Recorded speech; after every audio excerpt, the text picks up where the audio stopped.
श्री शिवाय नमस्तुभ्यम। हर हर महादेव। महाराष्ट्र के धुले जिले के शिरपुर में गुरुजी पंडित मिश्रा जी के द्वारा हाटकेश्वर शिव महाप्राण कथा आज पूर्ण हो चुकी है। आखिरी दिन की शिव महाप्राण कथा में ऐसा क्या हुआ कि उस दौरान गुरुजी इतना रोए जितना आज तक किसी भी शिव महाप्राण कथा में आंसू नहीं निकले।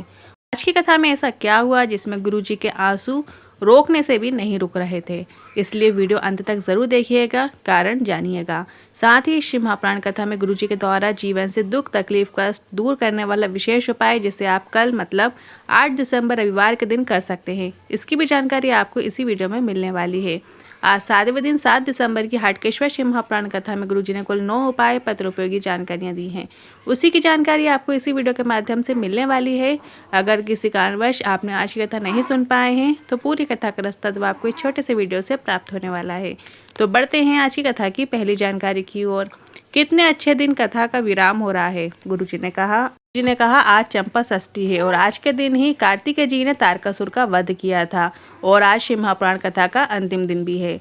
बढ़ते हैं आज की कथा की दूसरी जानकारी की ओर। दवाई क्यों खाई जाती है? ताकि व्यक्ति एक्सपायर ना हो जाए। गुरुजी ने कहा पर एक समय ऐसा आता है दवाई भी एक्सपायर हो जाती है। तो शिव महाप्राण की कथा कहती है, शिव कथा कहती है, दवाई एक्सपायर हो उससे पहले दवाई खाओ, तुम एक्सपायर हो उससे पहले भगवान का भजन गाओ, क्योंकि एक्सपायर होने के बाद ना दवाई कार्य करेगी और ना भजन। बढ़ते हैं आज की कथा की तीसरी जानकारी की ओर। गुरुजी ने कहा जन्म मरण और परण की जवाबदारी भोलेनाथ के पास होती है। कब जन्म होगा कोई समय निर्धारित नहीं करता, कब कहाँ मौत आ जाए किसी को भी नहीं पता है, और कब शादी होगी और किससे शादी होगी ये सब आप निर्धारित नहीं कर सकते, ये महादेव के ऊपर ही रहता है। बढ़ते हैं आज की कथा की चौथी जानकारी की ओर। भूषण जी पत्र लेकर आए। मेरे बेटे की शुगर 700 पहुंच गई। बेटे को हॉस्पिटल लेकर गए, उसको ऑक्सीजन दी गई, उसकी याददाश्त चली गई, उसको झटके आने लगे और डॉक्टर ने कह दिया शुगर मस्तिष्क पर पहुंच चुकी है, अब कुछ नहीं किया जा सकता। तभी नर्स के कहने पर हमने श्री शिवाय नमस्तुभ्यम मंत्र का जाप किया और उसी समय पशुपतिनाथ व्रत का भी संकल्प ले लिया और शिव पर चढ़ाए गए जल का आचमन भी कराया और आज बाबा की कृपा से पहचानता भी है, ठीक भी हो गया है, रुद्राक्ष जल भी पीता है, उसी का आभार व्यक्त करने आए हैं। बढ़ते हैं आज की कथा की पांचवी जानकारी की ओर। कृष्णा जी पत्र लेकर आए।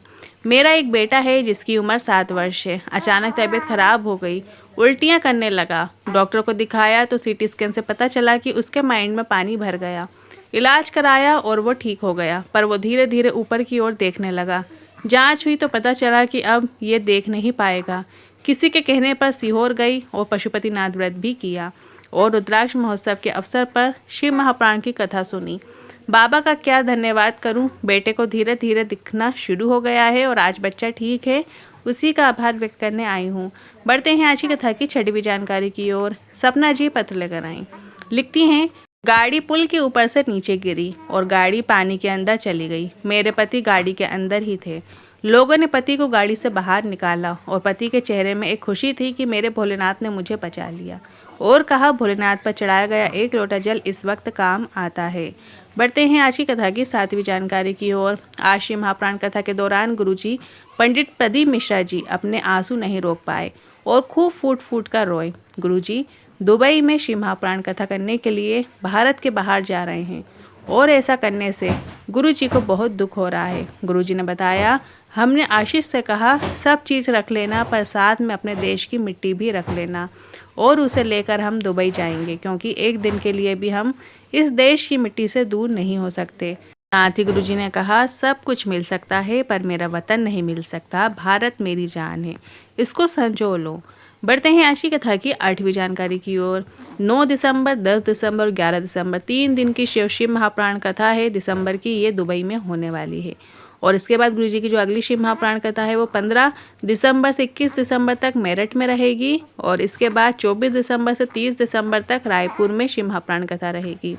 और जनवरी की जो पहली कथा है 2025 में जनवरी की जो पहली कथा है ये कथा 4 जनवरी से 10 जनवरी छुरिया हाले कोशिया राजनांदगांव में होगी और फिर 16 जनवरी से 22 जनवरी 2025 में दूसरी जो कथा है वो सूरत गुजरात में रहेगी और इसके बाद जो तीसरी कथा है जनवरी महीने की 24 जनवरी से 30 जनवरी तक साकरी महाराष्ट्र में रहेगी।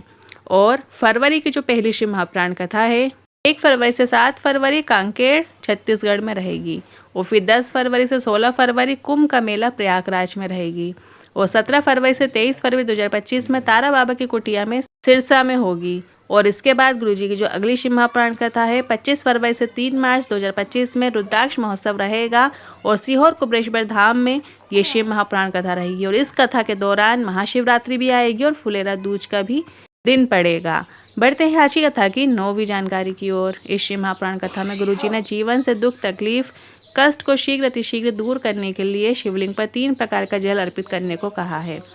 जब किसी के जीवन में दुख आए तो किसी के सामने जाकर मत रोना। गुरुजी ने कहा बस 1 लोटा जल ले जाकर भोलेनाथ के मंदिर में जाकर श्री शिवाय नमस्तुभ्यं बोलते हुए शिवलिंग पर जल चढ़ाना शुरू कर दो। और जब यदि बहुत अधिक मात्रा में दुख हो रहा है उत्तरमुखी होकर आपको शिवलिंग पर जल चढ़ाना चाहिए। मतलब जो शिवलिंग के पास आप बैठ जाना है, आपके सामने जलाधारी रहेगी। इस तरीके से आपको उत्तरीमुख होकर श्री शिवाय नमस्तुभ्यं बोलते हुए धीरे धीरे जल की धार आपको भोलेनाथ की शिवलिंग पर अर्पित करना है और अपने दिल की बात बाबा से कहना शुरू कर देना है। और यदि बहुत अधिक ही दुख आ रहा है, तकलीफ भी चल रही है, कष्ट के दिन चल रहे हों, तो ऐसे में भी आपको उत्तरीमुख होकर शिवलिंग पर जल अर्पित करना है। पर शिवलिंग में जो माता अष्टसुंदरी का स्थान है अर्थात जलाधारी में अपने हाथ की 3 उंगलियों का स्पर्श रखना है। और उसके बाद जहाँ से जल नीचे की ओर गिरता है वहाँ पर हथेली लगाना है और अपने दिल की बात बाबा से कह देना है। श्री शिवाय नमस्तुभ्यं मंत्र बोलकर आपको अपने दिल की बात कह देना है और उस हथेली को अपने मस्तक में लगा लीजिए, अपने हृदय में स्पर्श करा लीजिए। 3 महीने भी नहीं लगेंगे, बाबा आपका दुख तकलीफ कष्ट जल्दी ही दूर कर देंगे। किन उपायों से जुड़े मन में कोई सवाल या क्वेश्चन है तो आप कमेंट के जरिए पूछ सकते हैं। वीडियो थोड़ा भी उपयोगी लगा हो तो वीडियो को लाइक करके कमेंट बॉक्स में हर हर महादेव ज़रूर टाइप कीजिएगा।